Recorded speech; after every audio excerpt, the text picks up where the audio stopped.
भजन वेगळी अशी व्याख्या सांगायची गरज नाही, कारण भजन म्हणजे देवाच्या जवळ पोहोचण्याचा अत्यंत सोपा मार्ग. इतर वेळी आपल्याला भगवंताला भेटण्यासाठी जावं लागतं, पण हे असं एकमेव क्षेत्र आणि ठिकाण आहे जिथे भगवंत स्वतःहून येतो भजनामध्ये नाद ब्रह्म ऐकण्यासाठी. असं हे भजन.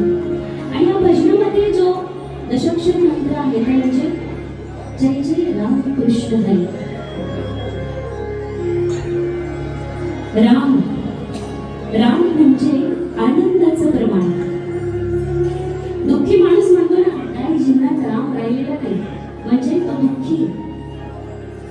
कृष्ण ज्याच्या विचाराने संपूर्ण सृष्टी चालते हा कृष्ण.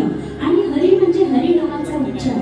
म्हणूनच आयुष्याच्या प्रवासामध्ये रामाचा विचार, श्रीकृष्णाचा आचार आणि हरिनामाचा उच्चार हा असलाच पाहिजे.